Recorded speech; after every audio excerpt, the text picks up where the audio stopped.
ये सातवां part coordinate geometry समझ ही नहीं आ रहा। अरे ओ बचवा, तनी को 200 पेज वाले 2 रजिस्टर देना।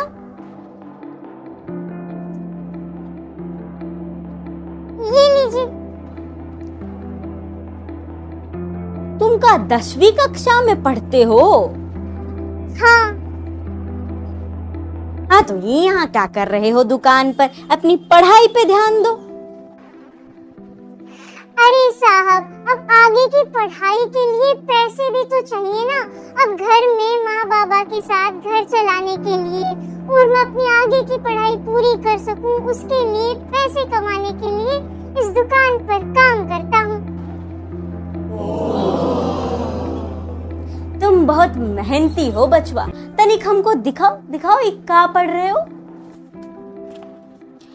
Coordinate geometry. अच्छा, तुमको हम एक बात बताएं, ये जो तुम्हारी दुकान के अंदर ये प्रिंटिंग मशीन है ना, ये फोटोकॉपी की मशीन, ये भी कोऑर्डिनेट ज्योमेट्री से संबंध रखती है। वो कैसे? ये देखो, यहाँ पे तुम एक पेपर रख दो। अब देखो, ये बन गया तुम्हारा एक्स एक्सिस, और ये जो तुम्हारा ऐसे खड़ी वाली लाइन है, ये बन गया वाई एक्सिस। अब पता है, यहाँ पे बहुत सारे बिंदु बन जाते हैं, जिससे ये मशीन जो है इन बिंदुओं से अक्षर की दूरी, इसका रंग, ये सब डिजिटली सेव कर लेती है। अरे वाह, ये तो मुझे पता ही नहीं था। लेकिन मुझे तो ये जो सातवां पार्ट है कोऑर्डिनेट ज्योमेट्री, ये समझना है। हाँ तो ये सब तो तुम शिविका की पाठशाला पर समझ सकते हो। Hello everyone, my name is Shivika and I am studying in class 10th। आज के इस वीडियो में हम सीबीएसई क्लास 10th मैथमेटिक्स के चैप्टर 7 कोऑर्डिनेट ज्योमेट्री के अंदर जितने भी कॉन्सेप्ट्स गिवन हैं, जितने भी टॉपिक्स दिए गए हैं अकॉर्डिंग टू न्यू सिलेबस, उन्हें हम समझेंगे। तो आइए शुरू करते हैं। सबसे पहले तो जानते हैं कि आज इस वीडियो के अंदर क्या क्या टॉपिक हम समझने वाले हैं जो कि आपके चैप्टर में गिवन है। तो सबसे पहले तो हम समझेंगे कि ये कोऑर्डिनेट ज्योमेट्री का क्या मतलब है। जो चैप्टर का नाम है, थोड़ा उसके बारे में तो जान लें। उसके बाद हम जानेंगे कार्टेशियन प्लेन के बारे में, ये क्या बला है, इसे भी आगे समझेंगे। फिर अब जो इस चैप्टर के अंदर नई चीजें शुरू होती हैं, ये 2 चीजें तो हम पहले पढ़ के आ चुके हैं, जैसे इन्हें एक बार रिवाइज कर लेंगे। उसके बाद इस चैप्टर में क्या क्या गिवन है, तो उसमें पहला आ जाता है आपका डिस्टेंस फॉर्मूला। तो डिस्टेंस फॉर्मूला क्या है उसे जानेंगे। उसके बाद जानेंगे कि भाई डिस्टेंस फ्रॉम ओरिजिन, ये भी एक चीज होती है, इसे भी समझेंगे। फिर एक चीज होती है इक्वी डिस्टेंट, एक टर्म है यहाँ पे डिस्टेंस फॉर्मूला के अंदर ही, तो उसे भी जानेंगे। उसके बाद आ जाता है आपका सेक्शन फॉर्मूला, तो सेक्शन फॉर्मूला को जानेंगे। उसके बाद लास्ट टॉपिक है हमारा मिड पॉइंट फॉर्मूला, इसे हम समझेंगे। इससे पहले आपके इसमें एरिया ऑफ ट्राइंगल भी था, लेकिन अब वो रिड्यूस हो चुका है, जा चुका है आपके सिलेबस में से, तो उसे अब पढ़ने की कोई जरूरत नहीं है। तो आइए सबसे पहले तो समझते हैं कि भाई कोऑर्डिनेट ज्योमेट्री क्या होती है। ये जो चैप्टर का नाम है, इसका क्या मतलब है। तो देखो, हिंदी में कहें तो ये हो जाएगी आपकी निर्देशांक ज्यामिति, लेकिन ये भी थोड़ा सा डिफिकल्ट है, तो उसे थोड़ा और आसान करते हैं। कोऑर्डिनेट, आपने ये शब्द कई बार सुना भी होगा, जैसे स्कूल के अंदर टीचर्स बोलती है कोऑर्डिनेट बना के चलो। इसका मतलब होता है तालमेल, तालमेल बना के चलो भाई, आपस के अंदर ताल से ताल मिलाए जा। तो तालमेल बना के चलो, आपस में कोऑर्डिनेट बना के चलो, तो ये हो जाता है आपका मतलब कोऑर्डिनेट का। तो कहोगे अच्छा तालमेल, आ गई बात समझ में, बना लिया हमने तालमेल। ज्योमेट्री से क्या मतलब है, तो ज्योमेट्री भैया मैथमेटिक्स की एक ब्रांच है, जिसके अंदर हम किसी सरफेस के ऊपर कुछ लाइंस हैं, कुछ पॉइंट्स हैं, कुछ कर्व्स बने हुए हैं, इनके बारे में हम पढ़ते हैं। तो ठीक है, ये हो गया कि भैया कोऑर्डिनेट ज्योमेट्री। तो इसका पूरे का मतलब क्या होगा, तो इसका पूरे का मतलब ये है कि एक प्लेन सरफेस होगा, उस प्लेन सरफेस पे कुछ लाइनें होंगी, कुछ पॉइंट्स होंगे, कुछ कर्व्स होंगे, उनके बारे में समझना, उनके बीच के तालमेल को, वो जो आपस में ताल से ताल मिला रहे हैं, उस चीज को हम समझेंगे। यही है आपकी कोऑर्डिनेट ज्योमेट्री, जो कि आपका चैप्टर है। आई होप आपको ये क्लियर हो गया होगा। अब आ जाते हैं हम कार्टेशियन प्लेन के ऊपर। ये क्या बला है, तो ये कार्टेशियन प्लेन आप जब चुन्नू मुन्नू से थे और अब तक यूज करते आ रहे हो। ये है आपका ग्राफ पेपर, जो हरे रंग का होता है, जिसमें बहुत सारी लाइनें बनी होती हैं।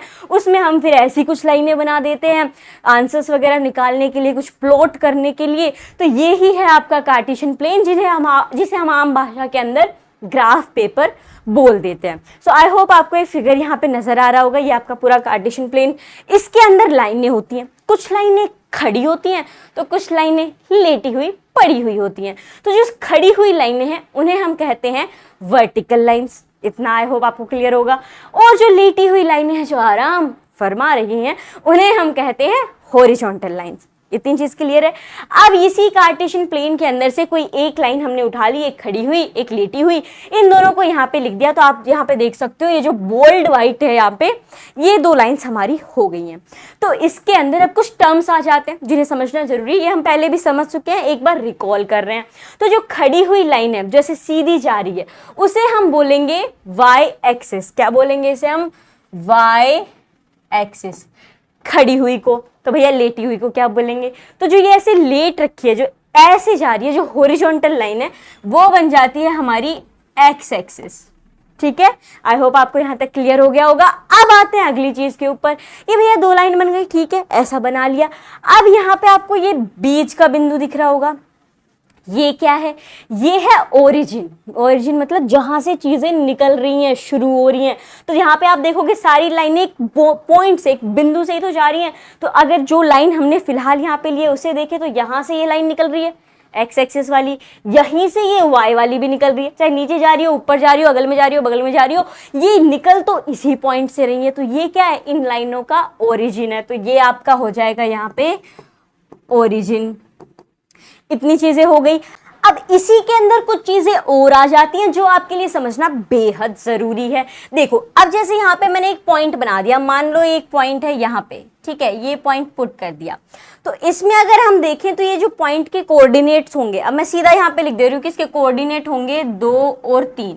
अब आप सोचोगे कि ये कहाँ से निकल के आए? तो देखो, जो ये पॉइंट है, इस पॉइंट की जो वाई एक्सिस से दूरी है, ये वाई एक्सिस से कितना दूर है? 2 दूर है। यहाँ पे आप देखोगे तो ये 2 दूर है वाई, ये हमारा वाई एक्सिस है, इससे इसकी दूरी है 2 लाइन्स यहाँ पे।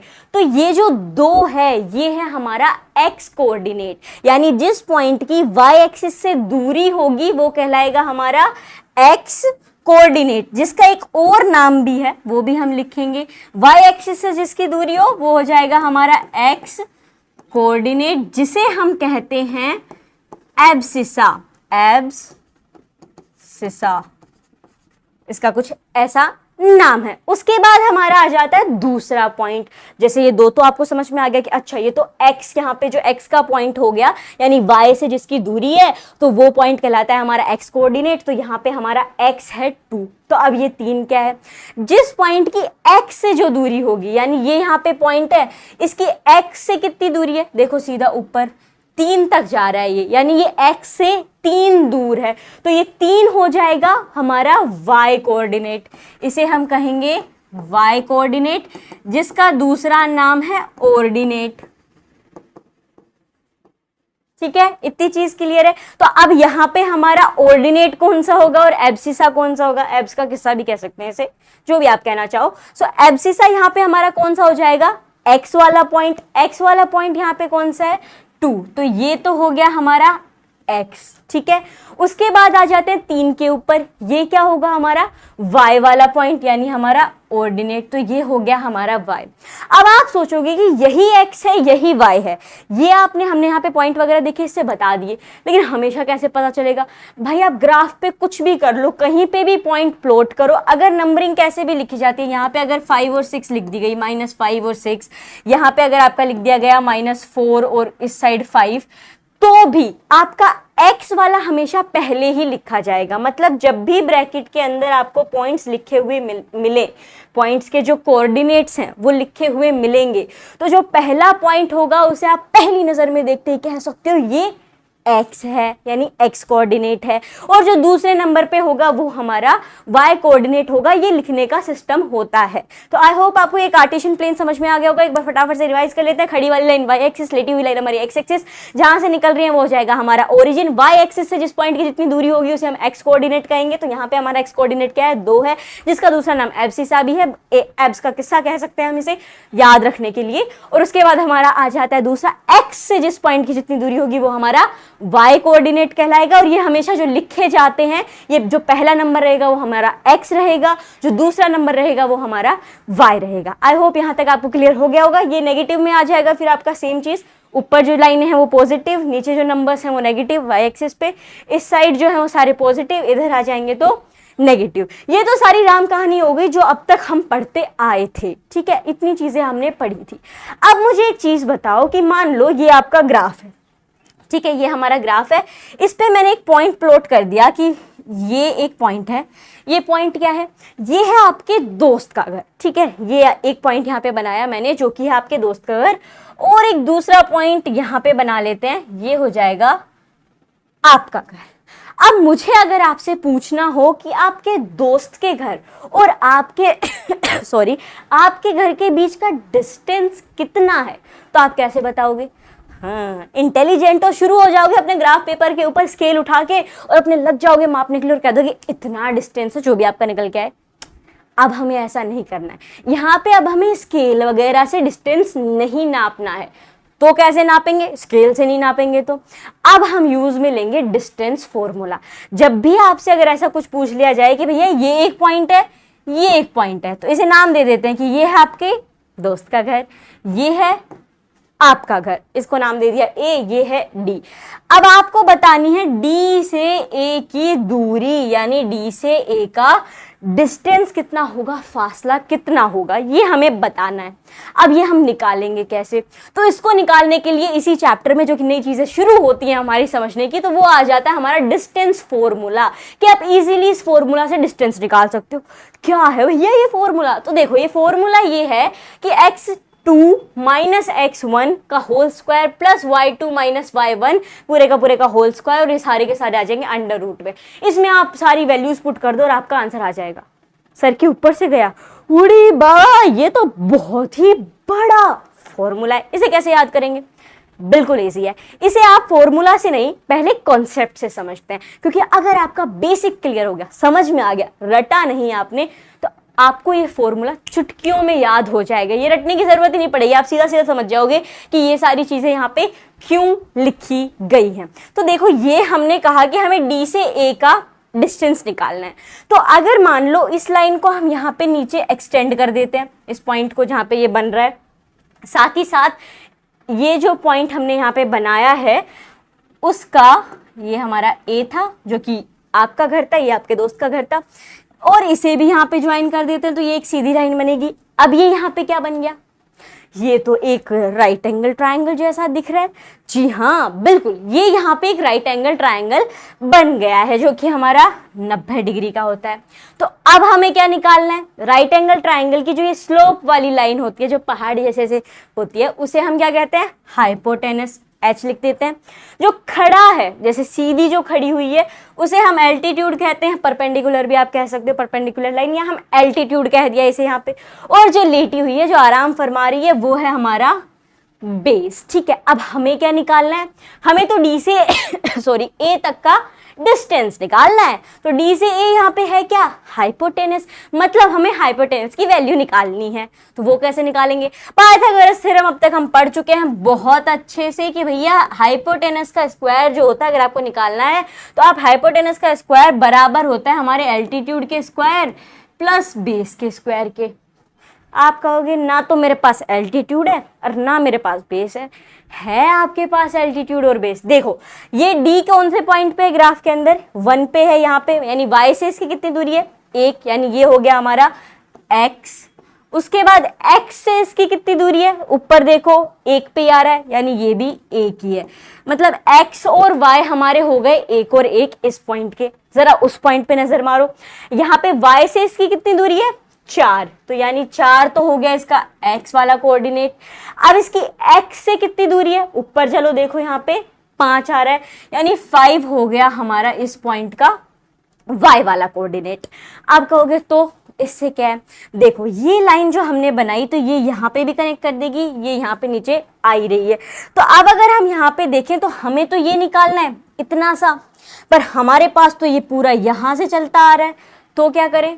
क्योंकि सीधा है, ग्राफ दिख तो रहा है, 1 2 3, निकाल लो सीधा का सीधा।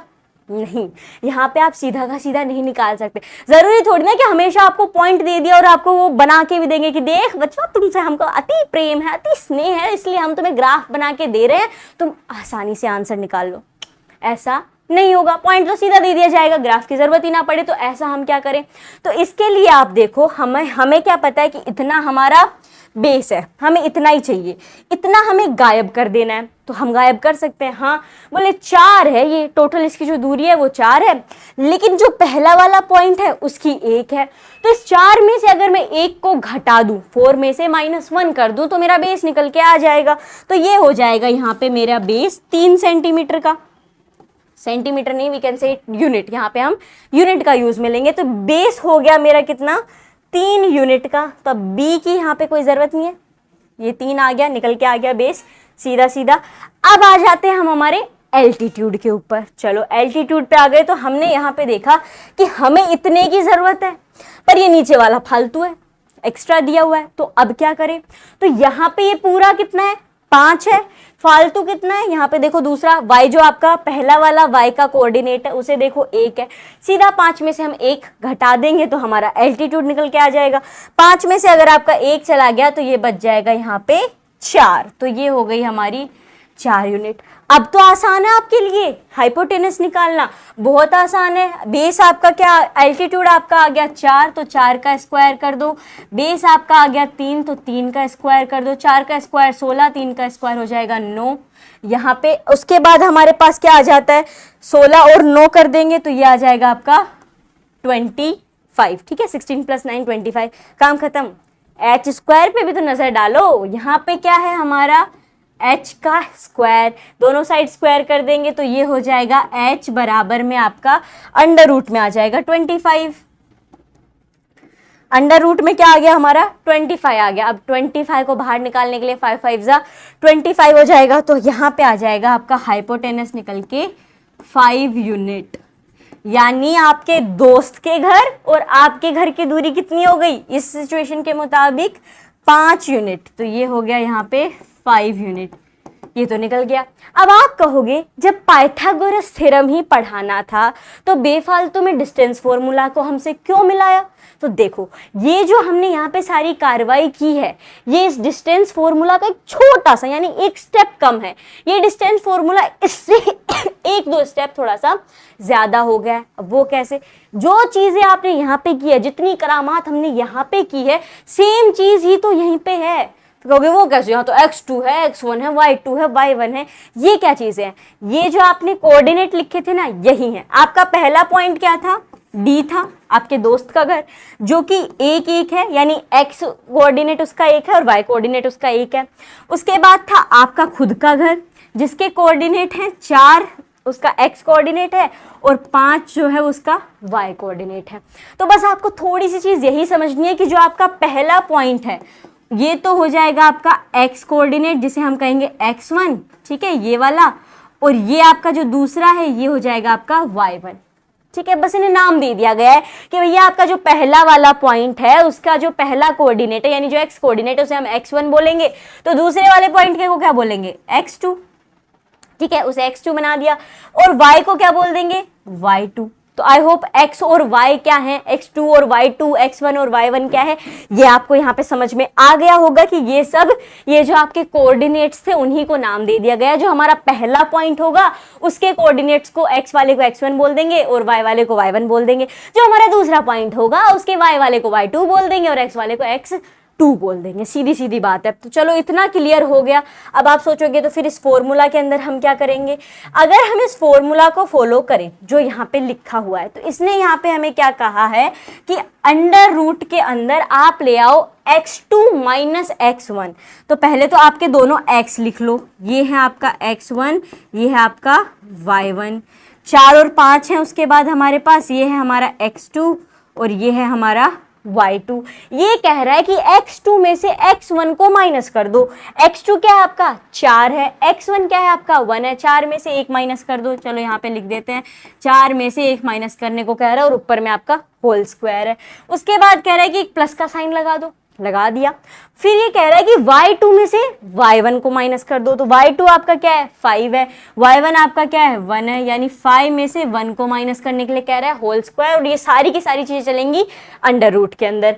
अब आप यहाँ पे देखो 4 में से 1 घटा दो, 3 आ जाएगा, 3 का स्क्वायर, 5 में से 1 घटा दो 4 आ जाएगा, 4 का स्क्वायर। ये सारी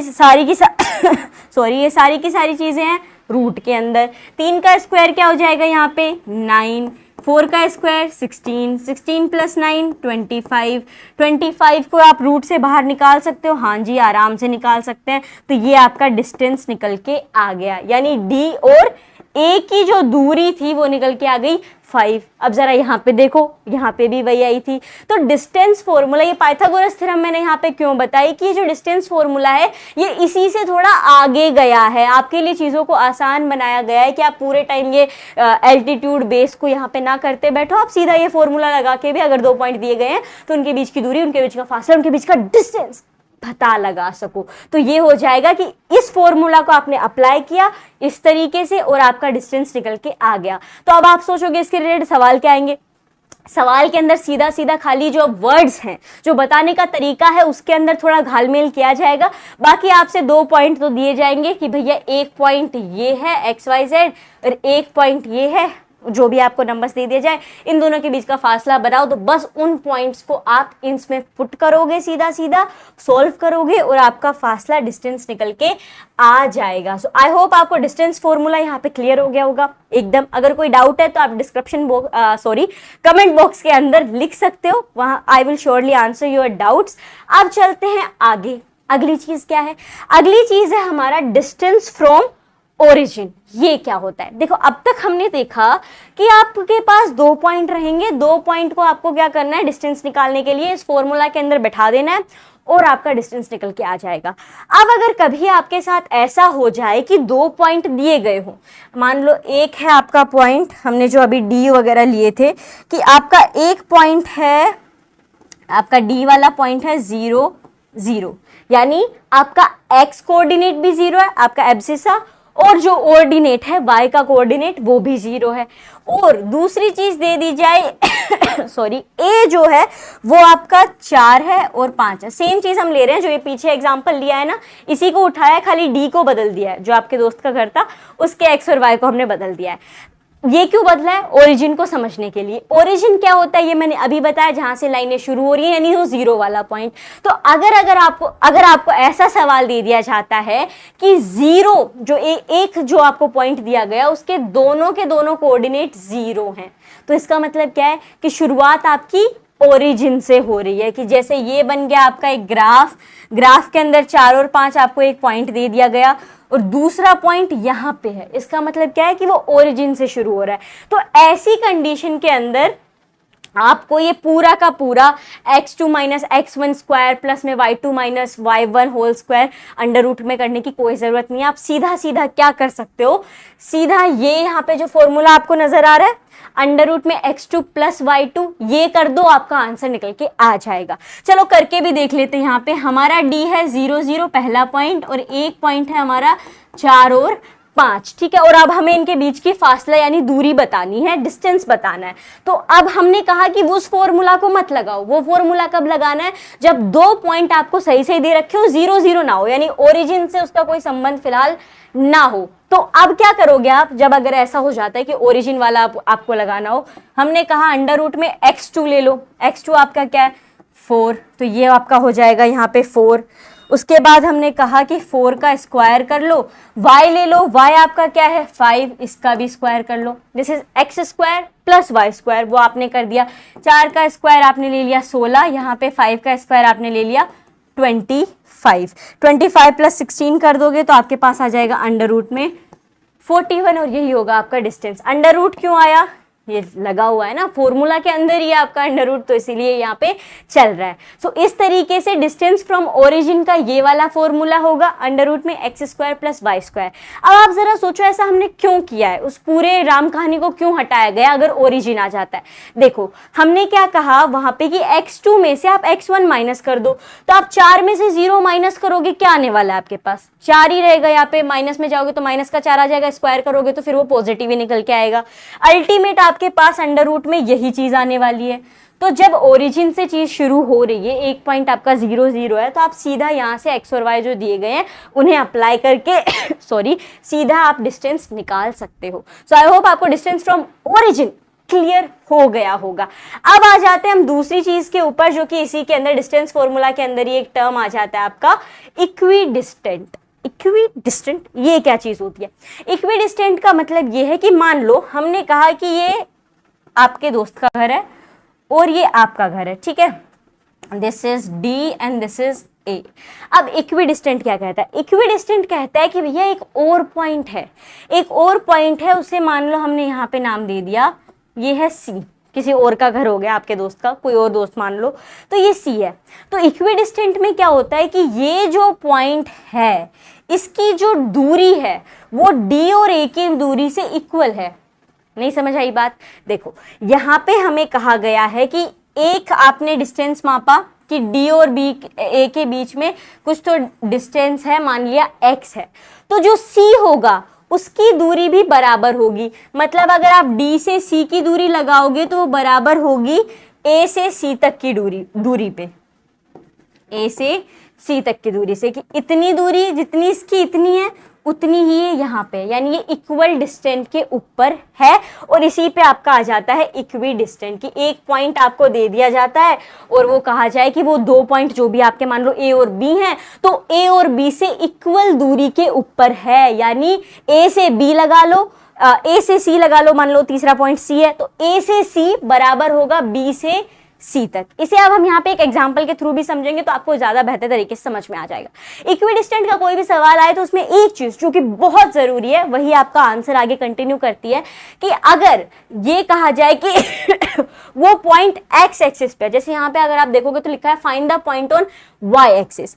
अगर ऐसा हो जाए कि ये कहे कि वो पॉइंट एक्स एक्सिस के ऊपर लाई करता है जो कि इक्वल डिस्टेंस पे है ए और बी से, तो हमेशा जब भी आप इक्विडिस्टेंट के क्वेश्चन सॉल्व करो, अगर एक्स एक्सिस पे सवाल में दिया गया है कि पॉइंट एक्स एक्सिस पे आ रहा है, तो आपको वाई को बना देना है 0, ठीक है, y वाला जो कोऑर्डिनेट लोगे उसे 0 बना देना है। अगर ये कहा जाता है सवाल के अंदर कि बबुआ जो पॉइंट है वो यहाँ पे y एक्सिस पे टपक रहा है, तो ऐसे में आपको क्या करना है? ऐसे में आपको x एक्सिस को 0 बना देना है, ठीक है। जब y पे पॉइंट आ रहा हो तो x 0 बना दोगे, जब x एक्सिस पे पॉइंट आ रहा हो तो y को 0 बना दोगे। अब इसी चीज को हम एक एग्जांपल से समझते हैं ताकि आपको एक कॉन्सेप्ट ज्यादा अच्छे से क्लियर हो जाए। तो हमें कहा गया है कि भैया find the point on y axis which is equidistant from a and b, और a और b की यहाँ पे आपको कोऑर्डिनेट्स दे दिए गए, पॉइंट के जो भी आपके नंबर्स हैं वो यहाँ पे आ गए हैं। तो a है हमारा -3 और 4, यानी ये हो जाएगा आपका x1 और y1, ठीक है, चीज याद रखना। और ये b वाला हो जाएगा आपका x2 और y2। डिस्टेंस फॉर्मूला ही लगेगा यहाँ पे, कोई अलग से चीज नहीं है। इक्विडिस्टेंट उसी का एक टर्म है जिसके बेसिस पे क्वेश्चन है, तो इसीलिए हम इसे यहाँ पे समझ रहे हैं। तो अब देखो ये हो गए b वाला टर्म आपका x2 और y2। अब जो नई चीज निकल के आई है वो ये है, हमें पता लगाना है c के कोऑर्डिनेट। इक्विडिस्टेंट में आपको यही सवाल पूछेगा कि भैया C एक पॉइंट है जो कि बराबर दूरी पे A और B से, अब ये बताओ C पॉइंट के कोऑर्डिनेट्स वगैरह क्या होंगे, या उसके x और y क्या होंगे, कोऑर्डिनेट x और y क्या होंगे, अगर आपसे ये पूछ लिया जाए। तो अब सवाल पे नजर मारनी है। इस सवाल में हमें कहा है कि पॉइंट y एक्सिस पे आ रहा है, तो सीधा दिमाग में क्लिक करना चाहिए y एक्सिस पे आ रहा है, सीधी सी बात है, मैं उसका x बना दूंगा 0 और y तो मुझे निकालना ही है, ठीक है। इतनी चीज क्लियर हो गई। अब आप सोचोगे कि अब हम y कैसे निकालेंगे, क्या करेंगे यहाँ पे? तो देखो हमें क्या कहा गया, ये इक्विडिस्टेंट का सवाल है, तो इसका मतलब है कि जो हमारा a है उसकी a से अगर हम c मान लेते हैं यहाँ पे, यानी हमारा जो a है और c तक उसकी दूरी देखें तो वो बराबर होने वाली है b से c तक की दूरी पे।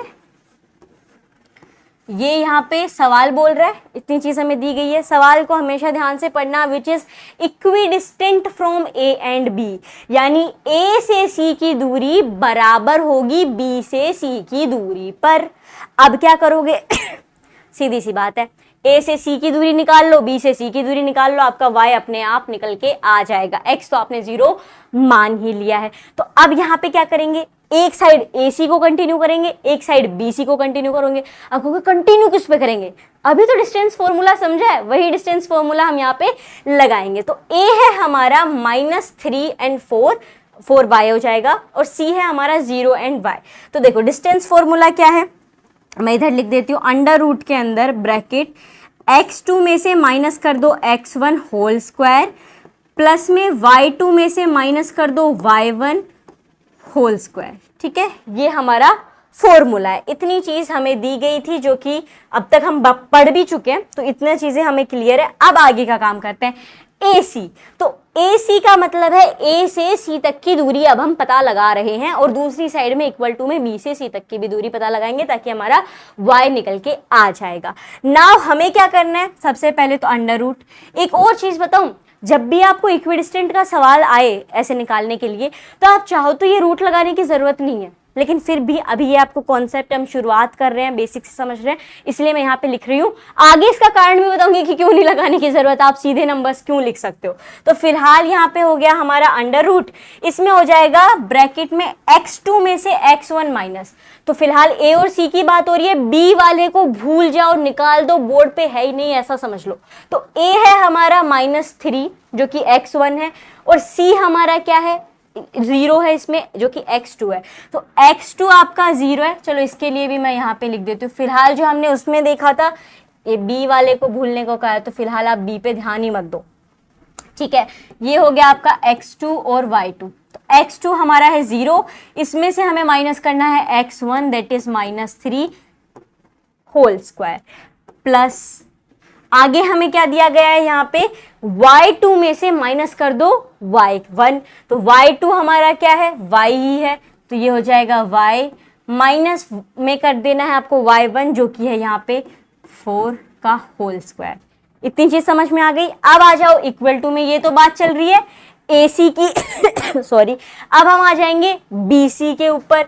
तो BC के लिए भी पहले तो अंडर रूट लगा देते हैं लंबा सा, उसके बाद अब क्या करना है, सेम चीज x2 माइनस x1। यहां पे अब चीजें समझो, अब A को भूल जाओ, A की अब कोई जरूरत नहीं है, A का कोई काम नहीं हो रहा है।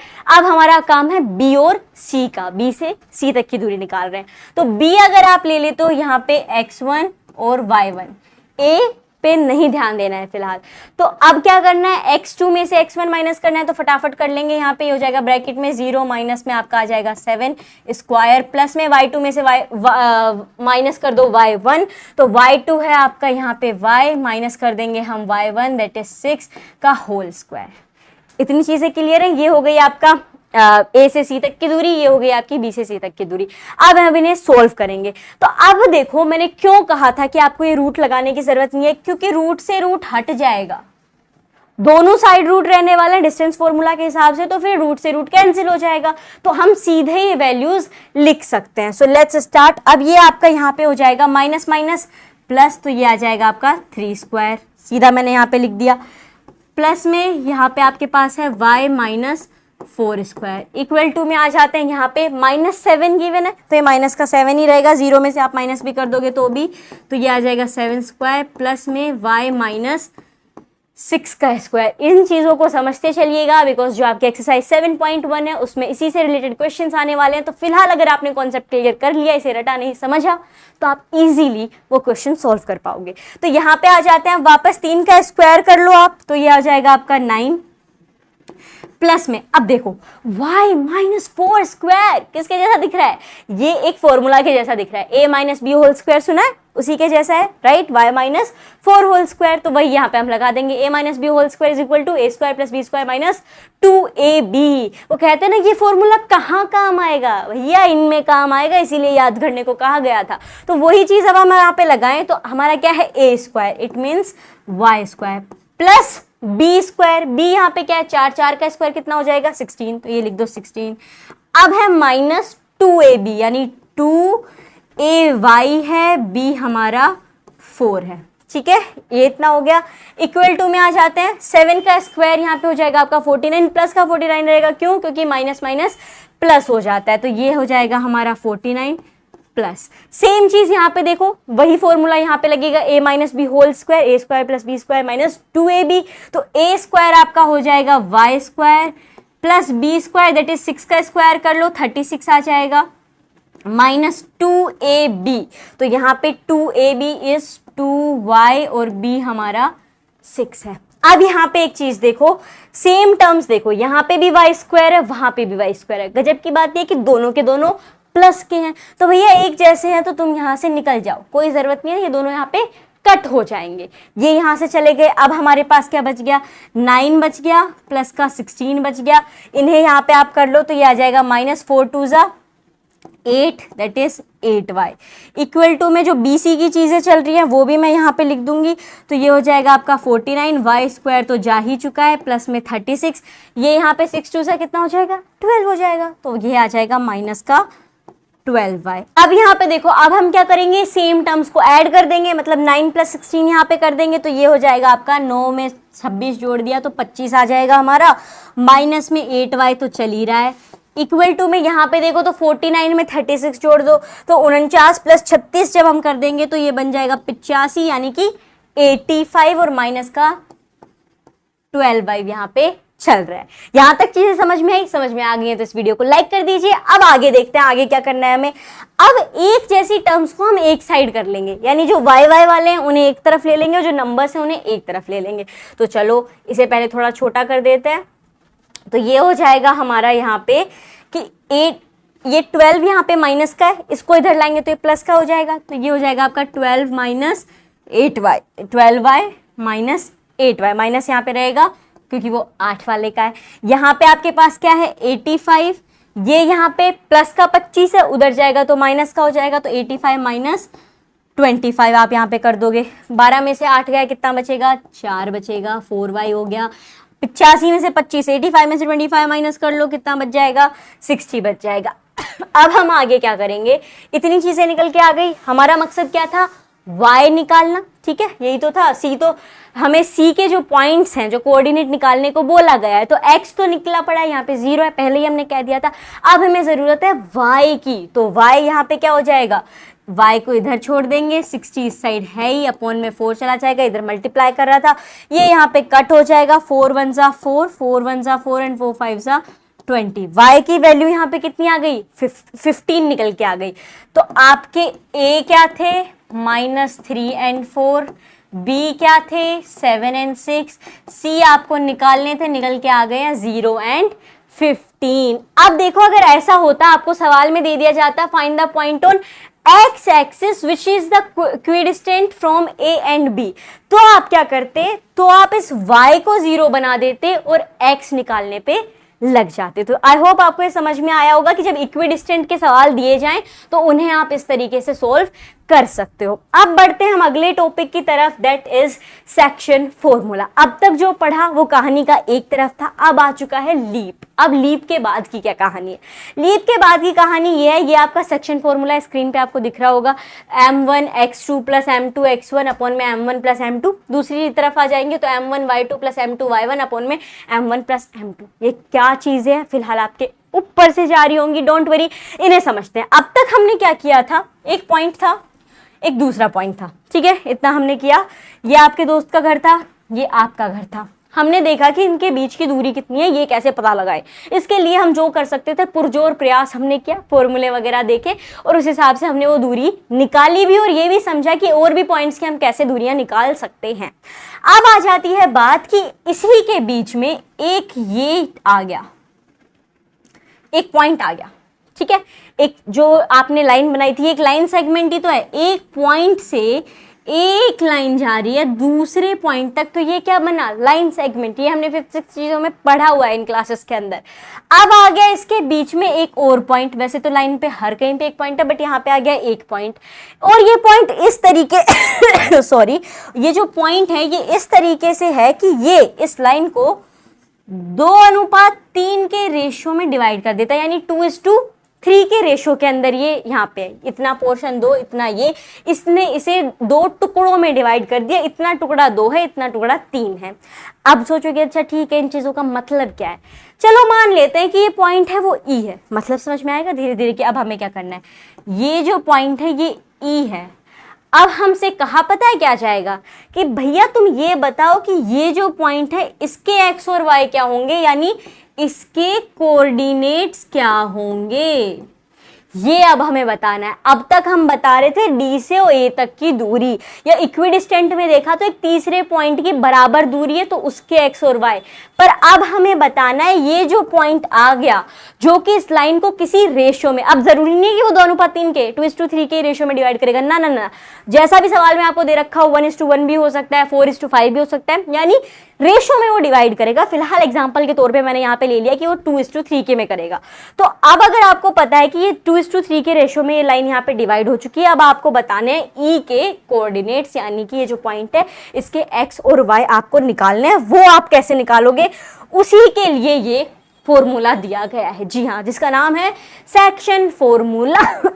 अब आप कहोगे बकलोल समझाया हमको। अब मैं पूछूं क्यों का मतलब है कि ये m1 यहाँ पे दे दिया, m2 भी नजर आ रहा है, ये चीजें कहां से आ गई, x2 और x1 ही तो पढ़ते हुए आए अब तक हम। तो जनाब यहाँ पे आप समझिए ये नई चीज जुड़ी है ना, रेशियो। तो ये जो आपका पहला रेशियो है ये है आपका m1, और जो आपका दूसरा रेशियो यहाँ पे जो दूसरा नंबर है जिस रेशियो में डिवाइड हो रहा है अपॉन में है, तो ये 2 जो पहला नंबर है वो आपका m1 है, और उसी रेशियो के अंदर जो दूसरा नंबर है वो आपका m2 है, और यही यहाँ पे लगाया गया है। एक चीज देखो यहाँ पे कोमा है, तो ये कोमा किस चीज के लिए है कि x कोऑर्डिनेट को निकालने के लिए आप इसे इस्तेमाल में लोगे, इतनी चीज को, और y कोऑर्डिनेट को निकालने के लिए सॉरी आप इस चीज को इस्तेमाल में लोगे। अब इसी चीज को समझने के लिए एक एग्जाम्पल ले लेते हैं ताकि आपको आसानी से ये समझ में आ जाए। सो लेट्स सोल्व एग्जाम्पल जिससे आपको इजीली क्लियर हो जाएगा। मैंने कहा कि आपके D 2 पॉइंट हैं, तो उस D की जो x एंड y है वो मैंने मान लिए 2 और 1, ये आपके दोस्त के घर के कोऑर्डिनेट्स हो गए। अब आपके घर के कोऑर्डिनेट्स भी लिख लेते हैं, तो वो मैंने मान लिए -3 और 6। अब ये किस हिसाब से कि ये एक पॉइंट यहाँ से यहाँ तक है, दैट इज D और A, इसके कोऑर्डिनेट है 2 और 1, इसके कोऑर्डिनेट है -3 और 6। अब एक पॉइंट आ गया है यहाँ पे जो कि है E का, इसके x और y हमें निकालने हैं, और ये लाइन को डिवाइड कर दे रहा है इस लाइन सेगमेंट को 2:3 के रेशियो में। यहाँ तक चीजें क्लियर है। अब हम वो निकालेंगे इस फॉर्मूला को लगा के। So let's do it. हमें क्या दिया गया है, x और y हमें निकालने हैं, हमारे बराबर में ले लेंगे हमारे इस फॉर्मूला को। तो देखो फॉर्मूला है m1 x2। अब m1 क्या था मैंने बताया ये, और m2 आपका ये हो गया है। तो फॉर्मूला ना आप धीरे धीरे क्वेश्चन सॉल्व करोगे, क्वेश्चन सॉल्व करते करते करते आपकी जबान पे चढ़ जाएगा और हाथ पे भी, तो आप इजीली लिख पाओगे। इससे आपको कंफ्यूजन नहीं रहेगा कि अरे सेक्शन फॉर्मूला क्या था। धीरे धीरे क्वेश्चन सॉल्व करोगे याद आ जाएगा, हो जाएगा आपको धीरे धीरे याद। तो ये यहाँ पे हो जाएगा कि हमें करना है m1 जो कि है 2 मल्टीप्लाइड बाय x2। अब x2 आपका यहाँ पे क्या होगा, ये है आपका x1 और ये है आपका y1, ये है आपका x2 और ये है आपका y2। आई होप इतना क्लियर है। तो ये हो जाएगा 2 × -3 क्योंकि हमारा x2 यही है। उसके बाद कहा गया है प्लस के अंदर m2 × x1, तो m2 आपका कितना है 3, x1 हमारा कितना है 2, यानी 3 × 2 यहाँ पे हम ले लेंगे। अपॉन में क्या लेना है, अपॉन में लेना है m1 + m2, यानी आपके जो रेशियो है वो जो हो जाएगा 2 + 3। Is it clear? यहाँ तक चीजें हो गई।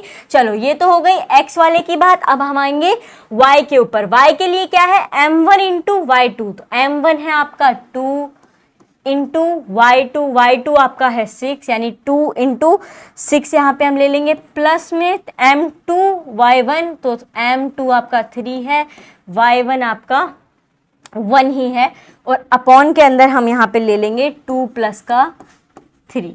ठीक है, ये सारी चीजें जो हमने लिखी है फॉर्मूला के हिसाब से लिखी है, धीरे धीरे आपको याद हो जाएगा। उल्टा पुल्टा x के अंदर खाली m1 x2 प्लस में m2 x1 है, यानी m1 और m2 चलेंगे और x के दोनों 2 और 1 ले लेने हैं। y के अंदर आ जाओगे तो सेम है, m1 और m2 तो साथ में रहने ही है हमेशा, y2 और y1 यहाँ पे आपको लगा देना है। इतनी चीज हो गई। चलो इसे सोल्व कर लेते हैं। यहाँ पे 3 2 आपका 6 हो जाएगा, माइनस का 6 आ जाएगा यहाँ पे, प्लस में 3 2 वापस 6 हो जाएगा, 3 2 यहाँ पे 5 हो जाएगा। इस साइड आ जाते हैं, 6 2 आपका 12 हो जाएगा, प्लस में 3 का 3 ही आएगा यहाँ पे, तो ये हो जाएगा 12 + 3 3 2 5। ठीक है, 3 2 5 यहाँ पे हो गया। अब आप देखोगे तो माइनस प्लस माइनस, यानी ये हो जाएगा 6 में से 6 गया 0, 0 अपॉन में 5, 12 + 3 = 15 अपॉन में 5। अब देखो 0/5 का मतलब क्या है कि ये 0 हो गया यहाँ पे, और इस साइड अगर हम देखें तो 5 1 5 5 3 15, तो ये यहाँ पे 3 आ गया। तो 0 क्या होगा आपका x होगा, y आपका क्या हो जाएगा 3 हो जाएगा। तो यहाँ पे e के कोऑर्डिनेट्स आपने बहुत अच्छे से यहाँ पे निकाल लिए हैं, दैट ये होंगे 0 और 3। तो ये हो जाता है आपका सेक्शन फॉर्मूला की एक लाइन सेगमेंट है, उस लाइन सेगमेंट को कोई पॉइंट टपक के आ जाता है जो कि किसी रेशियो के अंदर उसको डिवाइड कर देता है। अब आपको उस पॉइंट के कोऑर्डिनेट बताने हैं, तो आप ये फॉर्मूला लगाओगे और चुटकियों के अंदर आप कोऑर्डिनेट्स निकाल दोगे। अब एक और चीज आ जाती है, मान लो आपको सवाल के अंदर ये जो भी हमने अब तक किया, इसमें एक लाइन आपको दे दी गई कि लाइन सेगमेंट तो है ही और कोई पॉइंट आ रहा है उसे किसी रेशियो में डिवाइड कर रहा है। ये आपकी लाइन है, लाइन सेगमेंट सॉरी डी और ए। हमने क्या कहा कि एक पॉइंट आ रहा है जिसका नाम हमने ई दिया था, अब वो डिवाइड कर रहा है। अब अगर आपको ये कह दिया जाए, आपको ये यहाँ पे मेंशन कर दिया जाता है कि ये जो आपकी लाइन है ये 0 और 3 इसके कोऑर्डिनेट्स हैं, ठीक है। ये जो पॉइंट आपने यहाँ पे लगाया है, इस पॉइंट के कोऑर्डिनेट है 0 और 3। फिर कहोगे तो क्या मतलब है, ये तो अभी किया ही था, बार बार रिपीटेशन क्यों चल रहा है। भैया अब आपको ये बताना है कि ये जो पॉइंट है ये इस लाइन को किस रेशियो में डिवाइड कर रहा है, यानी ये किस रेशियो के अंदर है। अब तक रेशियो दिया गया था, हमें कोऑर्डिनेट निकालना था। अब अगर आपको ये दे दिया जाए कि ये है कोऑर्डिनेट्स, अब तुम रेशियो निकाल के दो, तो क्या करोगे। तो इसका भी एक उपाय है। इसमें आपको क्या करना है, हमें पहले ही कह दिया गया है कि आपके कोऑर्डिनेट्स हैं 0 और 3।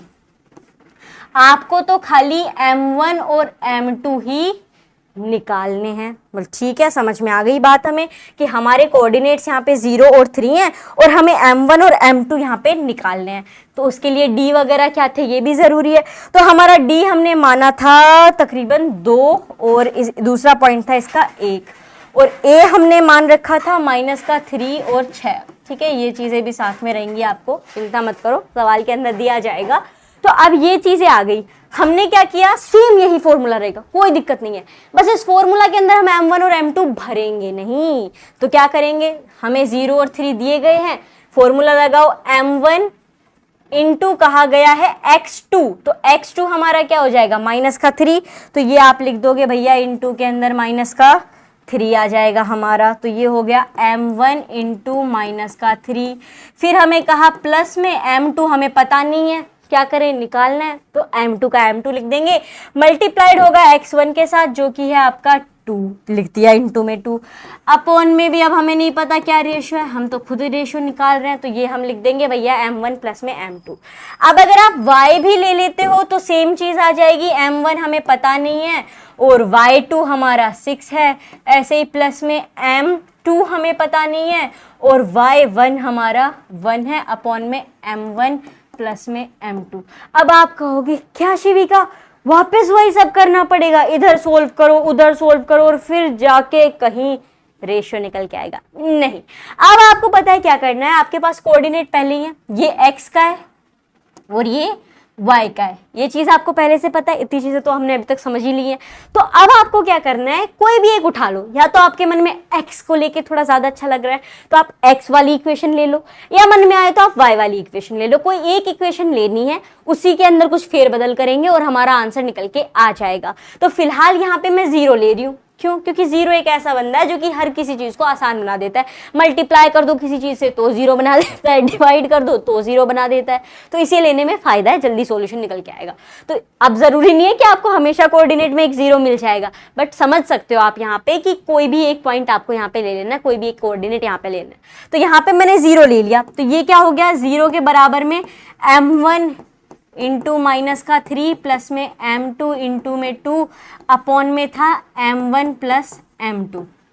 ठीक है, आप अगर करना चाहो तो 3 को भी इक्वल में ले सकते हो उस वाली के, ठीक है, इसके मत लेना, ये x के लिए है वो y के लिए, और 3 जो है वो हमारा y कोऑर्डिनेट है। अब इसे हम सॉल्व कर देंगे, तो ये हमारा क्या हो जाएगा, 0 इक्वल्स टू -3 को m1 से मल्टीप्लाई कर दो, आपके पास आ जाएगा -3, m साथ में लगा दो तो -3 m1 प्लस में 2 को कर दो तो ये हो जाएगा 2 m2। अब देखो अपॉन में आपके पास क्या है, m1 प्लस m2, तो इनको हम यहाँ पे क्या कर सकते हैं, जो आपके m1 और m2 हैं इन्हीं चीज़ को यहाँ पे ऐड हो जाएंगे, तो ये आपकी बच जाएगी माइनस का 3m1 और माइनस का 2m2। अब क्या करना है, इन्हें एक साइड ले लेंगे और इन्हें एक साइड रहने देंगे, मतलब m1 को एक तरफ निकाल देंगे, m2 को एक तरफ निकाल देंगे। तो ये आपका यहाँ पे निकल के आ जाएगा कि माइनस का 3m1 है तो ये इधर आएगा तो प्लस का 3m1 बन जाएगा, इक्वल टू में ये 2m2 तो यहाँ पे ऐसे ही रहने वाला है। क्या किया हमने यहाँ पे, ये जो m1 थे इन्हें एक तरफ ले लिया और ये जो m2 थे सॉरी इन्हें एक तरफ ले लिया। अब क्या करना है, अब m1 और m2 वेरिएबल जो है उन्हें एक तरफ ले लेंगे, नंबर से एक तरफ ले लेंगे। तो m1 को अगर मैं यहीं रहने दूं तो m2 यहाँ पे डिवाइड में आ जाएगा और यहाँ पे ये 2 है और 3 यहाँ मल्टीप्लाई हो रहा है तो उधर जाके डिवाइड हो जाएगा। रेशियो क्या होता है, डिवाइड वाली फॉर्म में, अपॉन में ही तो होता है फ्रैक्शन के अंदर। m1 is equal to 2, m2 is equal to 3, क्या यही था? जी हाँ, सॉरी ये इसी तो रेशियो में था, 2:3 के रेशियो के अंदर, यही तो हमारा आंसर होना चाहिए। और वही यहाँ पे आया है कि m1 upon m2 is equal to 2/3। तो जब भी अगर आपको ऐसा दे दिया जाता है, रेशियो पूछ लिया जाए और इसके कोऑर्डिनेट दे दिए जाएं, तो सेक्शन फॉर्मूला ही लगाना है। कोई एक कोऑर्डिनेट उठा के इक्वेशन में डाल के उस इक्वेशन को आप सोल्व कर लो, आपका आसानी से आंसर निकल के आ जाएगा। अब हम चलते हैं अगले पॉइंट के ऊपर, यानी अगला जो टॉपिक है हमारा उसके ऊपर। And this is the last topic here, that is mid point formula. ये क्या है, बहुत ही आसान है, इसको कुछ ज्यादा उसमें डिफिकल्ट नहीं होगा। ये आपके सेक्शन फॉर्मूला से रिलेटेड ही है। हमने क्या पढ़ा था कि भैया एक लाइन सेगमेंट है दैट इज डी एंड ए। अब इसके अंदर क्या है कि एक पॉइंट आपको ये सवाल में दे दिया जाए, एक पॉइंट इस लाइन सेगमेंट को 1:1 के रेशियो में क्या कर रहा है, डिवाइड कर रहा है। यानी ये इतना हिस्सा 1 है, इतना भी हिस्सा, यानी 2 टुकड़ों में बांट दिया और वो है 1:1। तो ऐसे में आप क्या करोगे भाई, आपने कहा, आप कहोगे अभी तो आपने बताया सेक्शन फॉर्मूला लगाना है, हम सेक्शन फॉर्मूला लगाएंगे, हमें डी और ए तो दे ही रखे होंगे तो बस उन्हें अप्लाई कर देंगे। m1 और m2 तो आपने बता ही दिया, 1:1 का रेशियो है, वो लगा देंगे और आंसर आ जाएगा। इतनी मेहनत करने की जरूरत नहीं है। अगर आपको ये कह दिया जाए कि ये 1:1 के सॉरी रेशियो के अंदर है, तो आप सीधा ये जो फॉर्मूला नजर आ रहा है इधर, x1 प्लस x2 अपॉन में 2, y1 प्लस y2 अपॉन में 2, यही करो, आपका आंसर निकल के आ जाएगा। ये इतना सारा करने की जरूरत नहीं है। आप पूछोगे क्यों, देखो हमने पहले ही कह दिया कि आपका m1 और m2 क्या है, 1:1 है। तो आप चाहे 1 को मल्टीप्लाई करोगे किसी से तो वही नंबर आने वाला है, आपका x1 और x2 ही निकल के आने वाला है। तो इसीलिए अगर 1:1 का रेशियो दिया गया हो तो आप x को ले लोगे इक्वल में x1 प्लस में x2 अपॉन में 2 निकाल सकते हो, और y निकालने के लिए y1 प्लस में y2 अपॉन में 2 यहाँ पे आप ले सकते हो। यही है आपका मिड पॉइंट फॉर्मूला, कि बीच में पॉइंट दे दिया जो कि लाइन को 1:1 के उसमें डिवाइड कर रहा है, तो इसीलिए आप ये फॉर्मूला सीधा सीधा यहाँ पे लगा सकते हो। आई होप आपको ये सारी चीजें समझ में आ गई होंगी। जितने भी टॉपिक्स इस चैप्टर में आपको दिए गए थे वो सब हमने यहाँ पे क्लियर कर लिए हैं। फिर भी अगर आपका कोई डाउट है, फिर भी आपके मन में कोई जिज्ञासा आ रही है, तो आप कमेंट बॉक्स में उसे लिख सकते हो। I will surely answer your questions. और हाँ, आप चाहो तो कमेंट बॉक्स में ये वीडियो आपको कैसा लगा, यूजफुल लगा, टॉपिक समझ में आए, तो ये सारी चीजें भी आप कमेंट बॉक्स में लिख सकते हो। और हाँ, अपने दोस्त के साथ भी शेयर कर सकते हैं ताकि उन्हें भी ये टॉपिक समझ में आ जाए। आपने तो समझ लिए तो उनके साथ भी शेयर कर दीजिए ताकि वो भी समझ सके। We will meet in the next video. Till then take care, bye bye.